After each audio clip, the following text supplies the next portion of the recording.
Hi, this isn't a board game video, so if you hate food and don't care about your health or that of your loved ones, then go and watch some cute animal videos or something instead. I recommend pangolins. Pangolins are amazing. Or skip ahead about 2 minutes, I guess.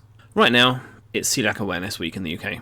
Well, right now as I record this and as it's uploaded. If you're watching it in the future, you'll just have to be made aware outside of the official awareness period. In order to give you an incentive to watch a boring public service announcement video in which I whine about my health problems, I'm also going to tell you how to make the most awesome condiment sauce I've ever tasted, which is great regardless of whether or not you have crippling medical conditions and coincidentally happens to be completely devoid of gluten. I got diagnosed celiac a couple of years ago, and it's a huge pain in the ass. That's not even a figure of speech. The only treatment for celiac is a strict gluten-free diet. Quantities smaller than a breadcrumb could cause me serious problems. And by serious problems, I mean feeling like I've been stabbed, kicked in the head several times, and had zip ties pulled tight around my arms for about a week. Since nearly all of my favourite foods traditionally have far more gluten in than that, this is a bit annoying. But the weird thing about celiac is that it can affect people in a variety of different ways, and not everyone gets all the symptoms. I get neuropathy, for example. My hands feel numb and tingly for about a week or two at a time, but other people don't. There's a skin rash called dermatitis herpetiformis, because it looks like herpes, which can break out on your joints and back, but not everyone gets it. Some people get headaches, gut pain, diarrhea, mouth ulcers, dizziness, tooth problems, depression, stunted growth, and some don't. If you have any of those symptoms and can't explain them, or if you think you have IBS, apparently it's a really common misdiagnosis, it's really worth getting checked out for celiac. It's thought to affect something like 1 in every 100 people. It can come on suddenly after years of no problems, and it's ridiculously underdiagnosed. Some people only find out after years of symptoms. And if you keep eating gluten after manifesting the disease, it doesn't just cause discomfort. It can lead to osteoporosis, liver disorders, thromboses and embolisms, which is where your blood clots up and tries to kill you. And in the worst case, you can actually die. So that's cheery. Anyway, this sauce doesn't have gluten in, and it tastes amazing. My partner originally found the recipe on someone's blog. There's a link in the description, but their instructions and quantities are vague and the author doesn't answer any questions, so we've developed our own precise version as follows. There's a full ingredients list in the description, so don't worry about hastily jotting it down right now. We'll need some fruit juice, orange and apple. We'll use 250 millilitres of each. I'm using cheap from concentrate stuff, but you'll have a lot left over, so if you prefer fancy varieties with all the bits still in, knock yourself out. We'll need some apple cider vinegar and some white wine vinegar. Tamarind. I'm using a whole bottle of tamarind sauce from Lidl, which I've found to be okay for me. Sainsbury's sells tiny jars of tamarind paste, of which you'd need 1 whole jar. Asda sells a Maggi tamarind sauce, for which you'd need about half a bottle. And if it's not in your local supermarket, you can find tamarind in a lot of Asian food shops. How much you use makes a difference to how tangy the sauce is. About 100 grams to 150 grams of paste is good.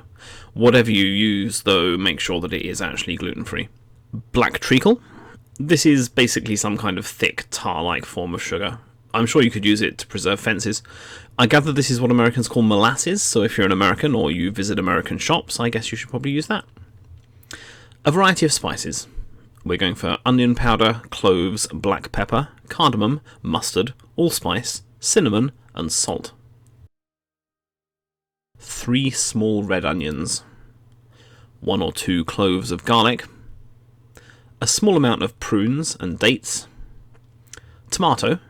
I'm using a 200 millilitres tube of double concentrated tomato puree, so I guess you could also use 400 millilitres of tomato concentrate or 800 millilitres of passata if you really want to cook it off for a long time. 4 red apples. 4. We're looking for a sharp and tangy variety. I'm using Royal Gala, which is objectively one of the best apples, and anyone who disagrees is just wrong. But a variety of red apples are also good. Jazz, Braeburn or Cox, for example. Importantly, though, we want to have a bit of bite. Sweet varieties such as Pink Lady are not really suitable. You'll also need a bloody huge pot to put all this stuff in. This recipe makes about 2 litres of sauce. A ladle, a slotted spoon, a funnel, some bottles to keep it all in, an immersion blender, and optionally a non-immersion blender. First, peel the apples. You should really eat the skin, it's good for you. You could put it into the mix if you cut it up really finely, but then you absolutely need to blend the result. Then, get rid of the seeds and stalk and cut the apple bits into smallish pieces. And obviously all the bits of the apple you don't use can be composted.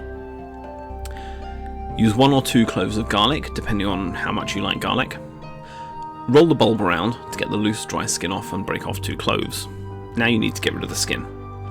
The easiest way to do this is to cut the hard bit off the bottom of the clove, roll the clove around in your hands to loosen the skin and just pick it off. It's important to cut the hard bit off because otherwise it really hurts when you roll it around. Slice each clove of garlic in half lengthways so you can check the centre. If it's green tinged, then pick out the green bit and throw it away. Just use the remainder. Slice the garlic into tiny thin scales. Onions. Red onions are more mild than yellow onions, which are quite sharp, but they can still make your eyes water. Get rid of the loose skin and compost it. There's two tricks to onions. Firstly, your eyes water because of what you breathe in. So if you have problems, hold your breath and breathe away from the onion.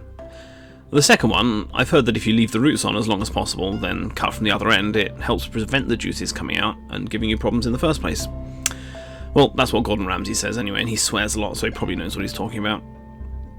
So, cut the tip off, make a cut around the circumference to remove the outer layer of skin, and then slice into rings. If you have trouble with the onion rocking, cut a bit off the side so you have a flat bit to stand it on while you cut. And then cut the rings roughly into smallish bits. For the prunes and the dates, we want 60 grams of each, just like everything. 60 grams of prunes is about 8 prunes in my experience. Dates have a hard stone in, so take that out before weighing. Make a shallow lengthways cut, peel back the sides and pull out the stone. It's no good for anything. Well, it's no good for anything but growing more dates, and not in this climate. You'll probably need about 7 dates. Thankfully, while both dates and prunes come in fairly large packets, they both last a good long time in the cupboard, so you can make some more sauce from the same lot after you finish the first batch in 3 days' time. Chop both the dates and the prunes into relatively small pieces.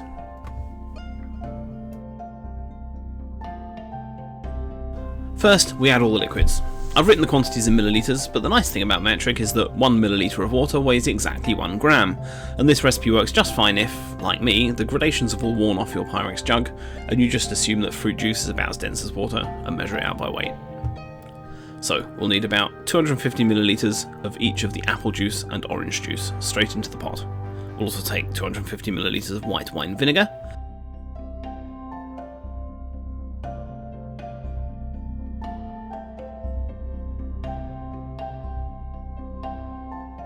250 millilitres of white wine vinegar, and 150 millilitres of cider vinegar. We'll leave the water for now. Tip in the apple, the onion, dates, prunes, garlic, etc. You may find it worth lowering the bowl into the giant pot to avoid splashing everywhere. Next, the tamarind. I'm using the whole 260 gram bottle of the sauce that I got from Lidl. I've previously used a whole 115 gram tub of tamarind paste, and that's fine too. Measure out the water, 150 millilitres, and use it to rinse out the tamarind jar into the pot. Neat trick I learned in A-level chemistry. Pouring in and shaking just a small amount of water at a time actually rinses the sauce out faster and with less water than pouring a lot in at the same time. Start a medium heat under the pot. Here's what the flame looks like on my gas hob. Simmer the contents without boiling them. Stir everything together with a slotted spoon to combine and mix all of the ingredients. Get out the treacle. It's hard to be precise with this, so don't bother trying. You can spoon some out in a tablespoon and whip it quickly into the pot in the hope it doesn't dribble too much, or you can use a second spoon to catch the drips. I'm told it may help if you wet the spoon before trying to use it with treacle, but that really never makes any difference for me. Treacle lasts basically forever, so even if you only ever use it to make sauce, it'll still be fine. It's an important ingredient because it's basically just sugar, which is an amazing preservative, and that means you can keep your sauce at ambient temperature without it going bad. If you had to keep it in the fridge, it wouldn't taste so good because your taste buds don't work so well on cold things, which is why ice cream is so highly flavoured. Squeeze the tomato concentrate in at this point as well, all 200 grams of it. Roll the tube up like a toothpaste tube to get it all out. Keep a crease down the side of the tube to make this easier. If you have trouble with this kind of thing, you can buy devices to squeeze all the stuff out of a tube from artist supply places or arthritis shops. There, that looks pleasant. Give the pot another stir to distribute the treacle and tomato as evenly as possible, then cover, turn the heat up, and bring it to the boil. It can be hard to tell when it's boiling because the pot is far too large for boiling to rock the lid around. If you have a glass lid like this, then droplets that run down like this are a good clue. Once it's boiling, turn it down to a simmer, where you just get a continuous stream of non-violent small bubbles and leave it covered for about half an hour. While that's all going, we can prepare our spices. Black pepper, cinnamon, cloves, onion powder, allspice, cardamom, mustard, and salt. If you have the facility to grind fresh spices, even just a pepper mill in a pinch, then do so, as fresh spices give the best flavour. If you can't use freshly ground spices, then use about 1.5 times the amount in the ingredients below, because basically the longer it's been since your spices have been ground, the more flavour they'll have lost. If you're using fresh cardamom, you have to get it out of the shells before you can grind it. I'm using a small digital scale to get a good idea of the 3 grams I need, because a regular kitchen scale isn't really accurate enough. To open a pod, you can usually crush it with the back of a spoon and get some variable number of seeds out. One pod gives me 0.4 grams, so we'll need quite a few. Because each pod gives you a seemingly random number of seeds, I can't really just say use 20 pods, it's going to be different each time. It's worth being careful with the weight here, because cardamom can have an overpowering effect on the flavour of a sauce. If you use too much, it will just taste of cardamom. Lastly, we'll get a teaspoon of coarse salt. I'm not being massively precise. Maybe if you have a blood pressure problem, maybe you should be. It's not a huge amount of salt for the amount of sauce we're making though. The advantage of using coarse salt is that if you're going to grind your spices the traditional way with a mortar and pestle, the salt crystals give you something to work against and it actually makes the grinding easier. I'm not going to actually use the mortar and pestle because I have this little spice grinder and I'm lazy. It's essentially a little blender. I tip the whole spices in here, it'll whiz these blades around and turn it into a fine powder. There you go. Basically magic. Again, if you don't have a mill and or you don't want to use a mortar and pestle, then by all means use pre-ground spices. You'll just want to use about 1.5 times as much. As soon as the spice gets ground, it starts to lose its flavour.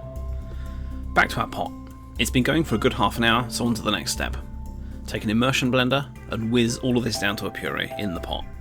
If you don't have an immersion blender, you could tip this out into a countertop blender if you have to, but it's a real pain. An immersion blender's not that expensive, totally worth it in this case. In the worst case, you could probably do this with a whisk, but it'll take you forever. So now you'll notice 2 things. Firstly, it's a more uniform colour and texture, and secondly, there's sauce all up the wall. Anyway, take the ground spices and add them to the pot. Sprinkle a little bit in, give them a stir, sprinkle a bit more, stir again. If you tip them all in at once, it's harder to avoid lumps. Now we've blended it, we'll probably notice that our sauce has gone off the simmer.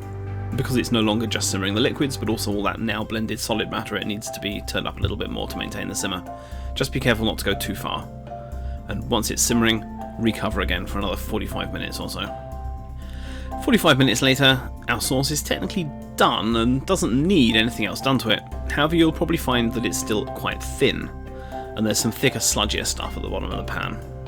So give it a good stir, try and use your spoon or a spatula to scrape all the thick parts off the bottom and mix them back into the liquid. Now we just have to reduce it down to the consistency we want. So leave the lid off from this point so water can escape and the sauce can thicken. It's potentially a bit tricky because as the sauce cools it will get a bit thicker anyway, but I'll show you how I like mine and you can make a decision for your own sauce. You can't really cook it too long. At least, as long as you notice and stop before it turns into a black caramelised goop in the bottom of the pot a day or 2 later, then you can't cook it too long. I've left mine for another 20 minutes, and if I give it a quick stir, you can see how thick it appears, and I can get it all over the wall again. It doesn't appear as thick as your average condiment sauce at this temperature, but it's definitely cooked enough. So now it's time to decant it. If you're happy with a bit of a variable texture to your sauce, then you're pretty much done. I want mine to closely resemble the Branston spicy I grew up with in the 80s. So since I own a big heat-proof blender, I'm going to throw the lot in a big heat-proof blender.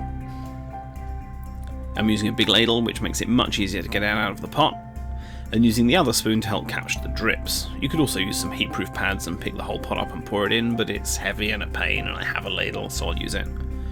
Where there's lumps, we want to keep them, because the blender will reincorporate them into the sauce and will keep all that flavour.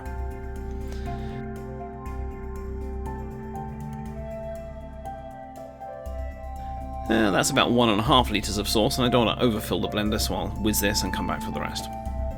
There's not really too much to this bit, it's a blender. Just like you can't cook it too long, you can't really blend it too long either.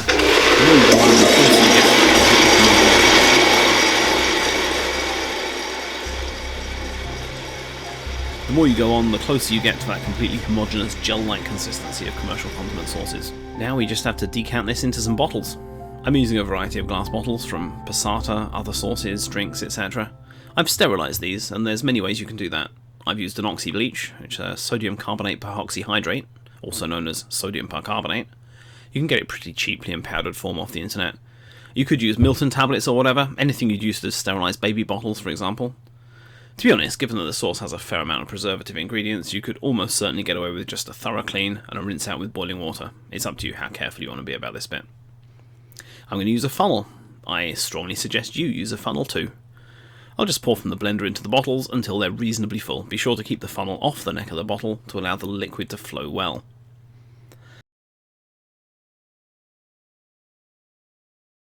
The neat thing about this approach is that if your bottles have those pop lids, you know, the ones that will tell you whether you've been opened or not because they don't click when they're new, then you can pour your sauce in hot, close the lid, and because the content shrinks a bit as it cools, the lid won't pop until you open it again cool. All in all, that made about 2 litres of sauce. It took a couple of hours, but most of that was waiting and none of it's really time critical. For bonus points, thoroughly wash out an empty squeezy sauce bottle so you can squirt it out of your meals, just like commercial sauce.